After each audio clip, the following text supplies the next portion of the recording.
जय श्री कृष्ण मित्रों। आज मैं आप सभी को सच्चे प्रेम की कीमत क्या है एक कहानी के माध्यम से बताऊंगा। जरूर ध्यान लगा के सुनिएगा, इससे आपको बहुत ही अच्छी प्रेरणा मिलेगी। एक गांव में एक विद्वान ब्राह्मण रहता था। ब्राह्मण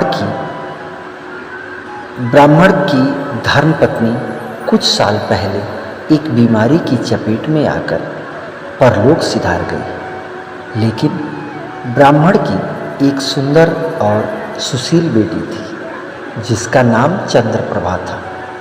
ब्राह्मण अपनी बेटी से बहुत प्रेम करता था और वह उसके लिए एक योग्य वर की तलाश में था।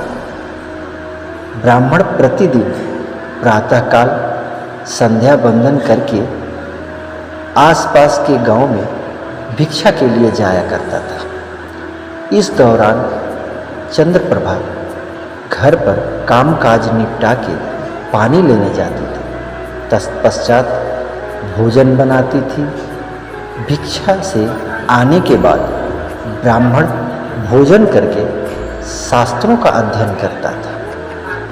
हमेशा की तरह एक दिन चंद्रप्रभा पानी लेने नदी के किनारे गई। तभी उसकी निगाहें दूसरे किनारे पर खड़े एक युवक से लड़ गई। पहली ही नज़र में चंद्रप्रभा ने उसका मन मोह लिया। अब प्रतिदिन वह युवक वहां आकर चंद्रप्रभा को निहारने लगा। चंद्रप्रभा अपनी मनोदशा जान चुकी थी, अतः वह भी उसे निहारने लगी। प्रेम दोनों ओर से था, किंतु मौन था। फासला केवल नदी के दो किनारों का था। अक्सर प्रेम में ऐसा होता है, जिसे हम चाहते हैं वो हमारे पास होता है, हमारे साथ होता है, लेकिन फिर भी हम उसके सामने अपना प्रेम व्यक्त नहीं कर पाते। शायद दोनों ही ओर यह उधेड़ बुन चल रही थी कि कहीं मैं ऐसा कुछ न कह दूं कि वो नाराज हो जाए। यहाँ भी शायद कुछ ऐसा ही हाल था। भय और संकोच, ये दो ही ऐसी चीज़ें हैं जो इंसान को मौन रहने पर मजबूर कर सकते हैं। अब यहाँ भय था या संकोच, यह तो आपको आगे पता चलेगा। संयोग से एक दिन इसी तरह एक दूसरे को निहारने में चंद्रप्रभा नदी में फिसल गई। उसके नदी में गिरते ही वह युवक भी छलांग लगा के नदी में कूद गया और उसे पकड़कर किनारे तक लाया और बोला, ध्यान से पानी भरा कीजिए, अगर डूब गए होते तो। मुस्कुराते हुए चंद्रप्रभा बोली, डूबती कैसे, आप जो थे। वहीं से दोनों के प्रेम का मौन भंग हो गया। प्रेम तो था, किंतु चंद्रप्रभा ने मित्रता रखना ही उचित समझा। वह युवक प्रतिदिन चंद्रप्रभा से मिलने आता, कुछ समय बातचीत करता और चला जाता था। चंद्रप्रभा भी अकेली थी, अतः उसे भी अपने दुख सुख साझा करने के लिए एक मित्र मिल गया।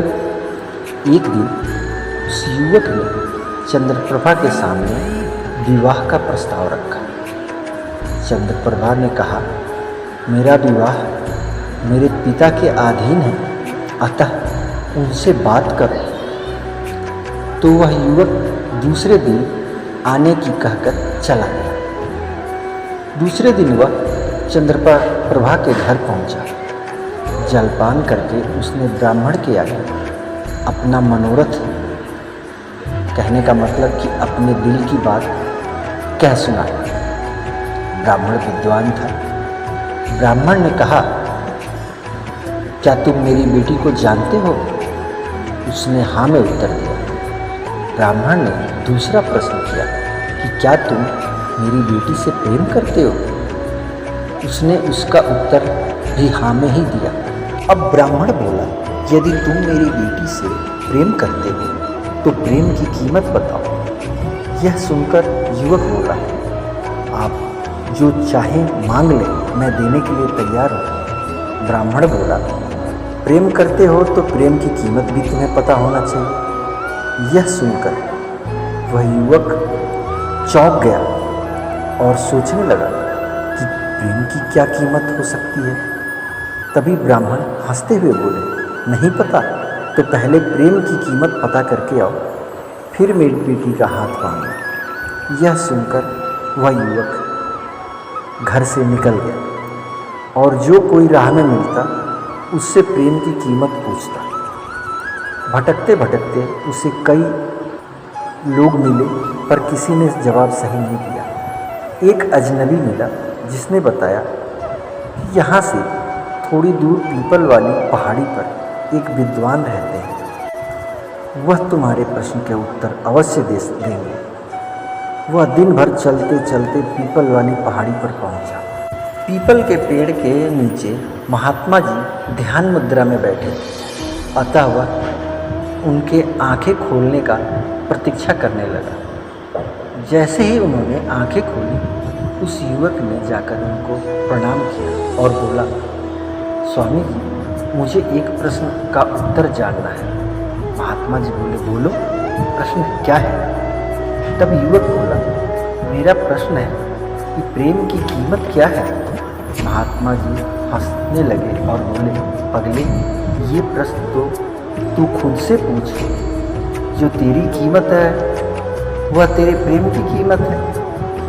उस युवक को बात समझ में आई, अतः वह बोला, महात्मा जी, थोड़ा सरल शब्द में समझाइए। तब महात्मा जी बोले, तू अपने शरीर से प्रेम करता है कि नहीं? युवक बोला, हाँ करता हूँ।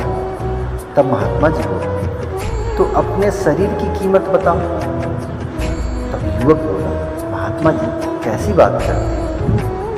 इस शरीर के बिना मेरा अस्तित्व ही क्या है? मेरे लिए यह अमूल्य है, मैं इसे नहीं बेच सकता। फिर हंसते हुए महात्मा जी बोले, यही तेरे प्रश्न का उत्तर है। प्रेम भी अमूल्य है, प्रेम की कोई कीमत नहीं है। प्रेम का सौदा नहीं किया जा सकता। जहाँ प्रेम होता है वहाँ कुबेर के खजाने भी खाली पड़ जाते हैं। ये तो क्या चीज़ है जो प्रेम की कीमत चुकाएगा? जिस प्रेम की कीमत होती वो प्रेम नहीं होता, सौदा होता है। युवक को उसका जवाब मिल चुका था। खुशी खुशी वह चंद्रप्रभा के घर गया और ब्राह्मण से प्रेम की कीमत बताई और प्रेम की कीमत चुकाने के अपने घमंड के लिए क्षमा मांगा और बोला, हे ब्राह्मण, प्रेम तो अमूल्य है, किंतु आपकी बेटी के प्रेम में मैं स्वयं को चुकाने के लिए तैयार हूँ। ब्राह्मण युवक के सच्चे प्रेम का विश्वास हो, उसने अपनी बेटी और उस युवक दोनों की शादी करवाई। तो प्रेम की कीमत मित्रों अमूल्य है। इतना ही काफी। जय श्री कृष्ण।